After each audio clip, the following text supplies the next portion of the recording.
Hello everybody, welcome back to my channel. Today I'm going to be doing a Q&A all about being a YouTuber, social media marketing, the influencer industry, and everything that kind of falls under that realm. I quickly want to say thank you to MagicLinks for sponsoring today's video and making this Q&A possible.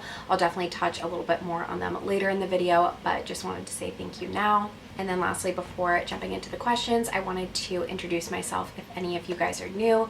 My name is Amy Rauch. I am 23 years old and I am a full-time graphic designer here in Washington, D.C. I make videos about my everyday life, from business professional outfit inspo to coffee runs, Trader Joe's hauls, and everything in between. So if you guys want to stick around and subscribe, that'd be great. I was looking at my channel analytics the other day and over half of you that watch my videos aren't subscribed, so if you want to go ahead and do that, that would be great. But in the meantime, let's jump into the questions. I asked you guys on Instagram last night for your questions, and a lot of you had the same ones, which is super interesting. But the number one question I got was basically surrounding, do my coworkers at my 9-to-5 know about my YouTube channel? Do they care? Are they supportive? Just like a bunch of questions in that umbrella. The short answer to this question is yes. I would say probably like 85 to 90% of the people that I work with know about my YouTube channel. It's not something that I really talk about. Like, I won't be the first to bring it up, but if somebody asks me a question, I won't deny it or not answer their question, if that makes sense. The only time I think I would have potentially brought it up is when I was interviewing for my internship, because YouTube has had such a big impact on me as a designer, me as just like a businesswoman and everything like that. So I bring it up in interviews occasionally, but I can't remember if I talked to anybody about it on my team. Like I said, it's not something that I bring up, but it's certainly not hidden. It's linked on my LinkedIn profile, it's in my Instagram, and it's pretty easy to find. If you just like search my name, it pops up pretty quickly. And I'm sure when they were interviewing me as a candidate, like if they did any research at all on me, that would have popped up. So I'd say probably 85% of people that I work with know, if not more. They've all been really nice about it. I don't think anybody really cares, and I don't mean that in a negative way. It just isn't something that really impacts them, so I don't think it's on their mind that much. Like, I would never vlog in the office or do anything like super YouTube heavy in the office. So I'd say like they care in the fact that they're supportive, but it's not something that they're actively thinking about, which is a good balance for me. There's also a couple questions about if it has had any issues for my company or if my boss has had any issues with it, and not that I know of. I've never had any issues with my bosses or higher up people at the company, but I also do try to keep it separate as much as possible in terms of not mentioning the company name, not showing specific projects that we're working on that have our company name or anything confidential. I think that would be the only time there was an issue, is if I showed something that wasn't to the public or made the company look bad or anything like that. That's why I don't really show anything too specific with my job, not because they haven't asked me to, but just as a protection to them. I would never want me to be a representation of the company, because I don't think that that's fair to them if I start shifting a perspective of it, even if it's only a couple of people. I don't know if that makes sense. The next little clump of questions I got were all related to money and the different streams of revenue that YouTube promotes, affiliate links, how you get paid itself, like direct deposit versus checks. If you guys want a really detailed answer to this, I will have my 7 streams of revenue video linked down below. I really go in depth with AdSense versus sponsorships versus affiliate links and everything like that. So like I said, that'll be linked down below. But the really quick answer is, I'd say there are 3 main streams of revenue from my YouTube videos. 1 being Google AdSense, 2 being sponsorships, and 3 being affiliate marketing. I know I mentioned this really quick earlier, but MagicLinks is actually sponsoring today's video, which is the #1 affiliate link site that I use. So this worked out so well. If you guys aren't familiar with MagicLinks or affiliate links as a whole, they're basically just links that content creators use to share products with their followers. And And then if anybody who is viewing the video is interested and ends up making a purchase based off my link, I get a small kickback in commission. Throughout the last couple of years on my channel, I have tested out probably 3 or 4 different affiliate linking companies, and MagicLinks is by far my favorite. I mentioned that in my 7 streams of revenue video as well. I think they have a really great team. They have a really selective network, so it's not for everyone, and they've really provided me with a lot of great opportunities that I wouldn't have gotten on my own. One of the reasons that I really like MagicLinks specifically is because they have this really great Google Chrome plugin. So it's basically just a pop-up on your browser that shows the best retailer commission rates for each site. So if you're linking a product that's sold at multiple retailers, like a foundation or a certain like brand of clothing that's sold at multiple stores, you can find the link that's going to give you the best kickback, which is great. It's a really helpful tool to have and helps showcase which retailers are affiliate link friendly and which ones aren't, which ones are going to be the most effective for your platform. And they have a really great backend on their website as far as analytics. So when I post a haul video and link everything in the description box, I can see exactly which links are performing well, which ones aren't. It's really powerful to see how many sales you've generated, how much in sales you've generated, and the click-through rate and everything like that, because especially as a smaller creator, it really helps prove your worth. This MagicLinks has just opened so many doors for me. They are the reason that I've been able to work with Express and Urban Outfitters, and those are 2 brands that I just absolutely love. You guys have seen me purchase things from them all the time before I was sponsored by them. So to be able to work with them is so incredible. And I know I'm starting to ramble now, but I think the relationships are also a really big reason that I love MagicLinks. It's not a company that you're just going to be kind of tossed in. Like, I've been able to really sit down and talk with people on the phone about how to link things, why certain links are performing better than others, and what I can do to improve my channel. And having that relationship with someone is so valuable. And I know MagicLinks isn't for everyone. They're definitely a little bit more selective of a network, but if you guys are interested in getting into affiliate linking, if you already have a channel, you have a blog, you have a decent amount of followers on Instagram, I think affiliate marketing is a really great next step to take to turn your content creation to more of a business and less of a hobby.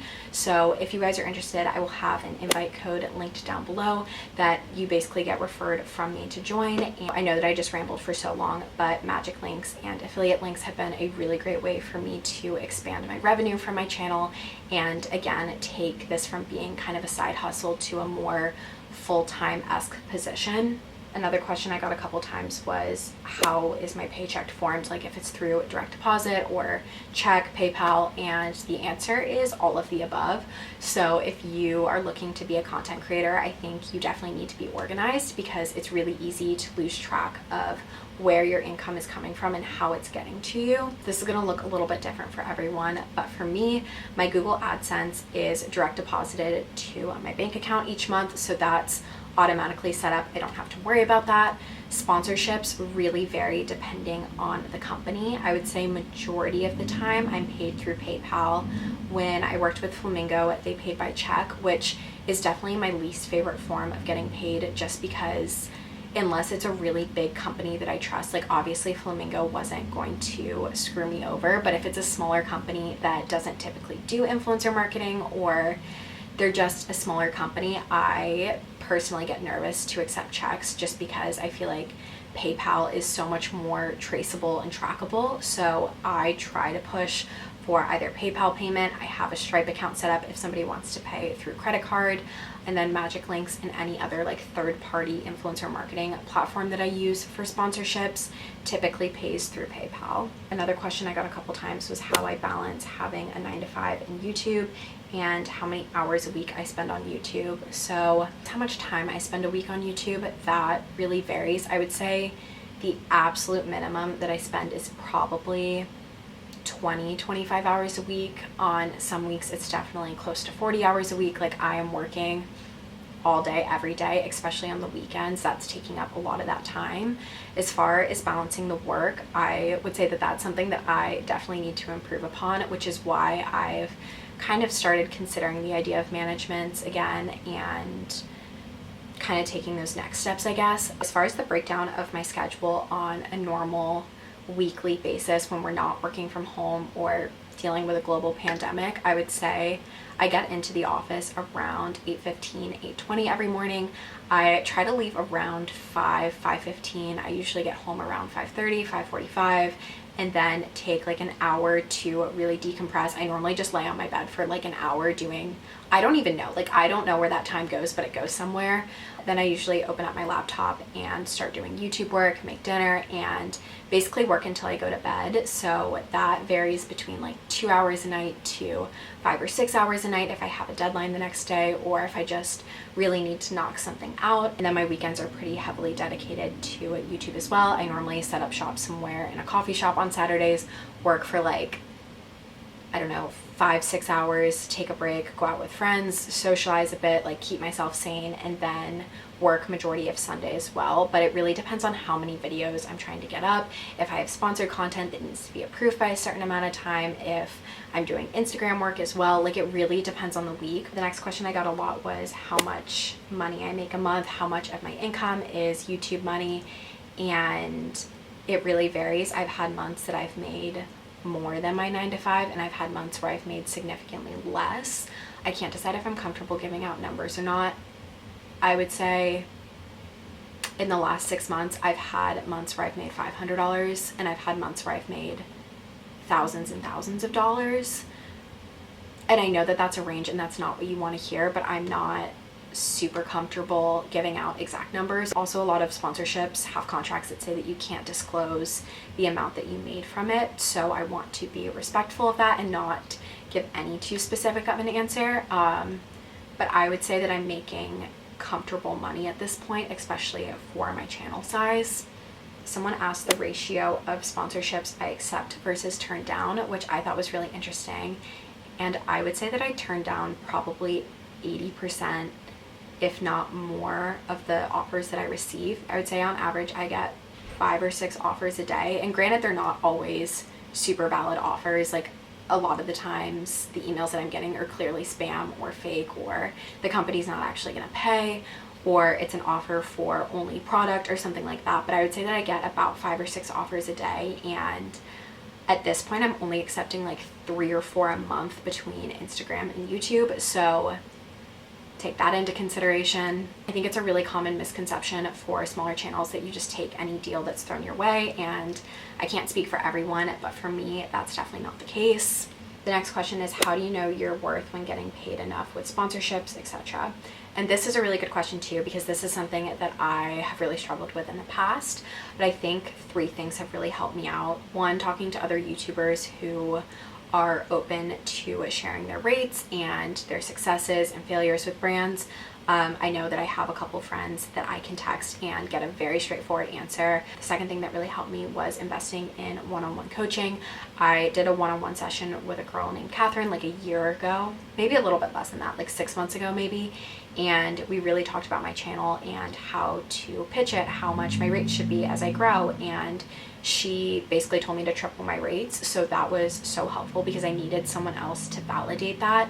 And then the last thing that's really helped me has been MagicLinks and affiliate marketing, because I can tangibly see what I can provide to a brand. I know some of you won't believe me because this is sponsored, but this is something that I would have genuinely talked about if this video was sponsored or not. But being able to prove ROI back to a brand has really helped me. And I know that if a brand is paying me X amount of money, I can generate double that in sales for them, and that brings me a lot of peace and really helps me justify a lot of my rates. Someone asked, what's it like being a content creator based out of DC? I feel like there aren't many, so you probably get recognized a lot. There really aren't any other content creators here to my knowledge. There's like some Instagrammers and stuff like that, but I don't know of any other vloggers. Oh my god. To my knowledge, there's not any other YouTubers. Christy Vetter obviously used to vlog here in DC. I think she's fucking great. She's so funny, but moved to New York. I'd say besides her, I don't know of anybody. That doesn't mean that there aren't smaller vloggers. I just don't know of anybody. There's a couple bigger Instagram people, but I haven't reached out to them. I really should, and like try to plan like a nice little like DC content creator brunch. That would be a good time. I should do that.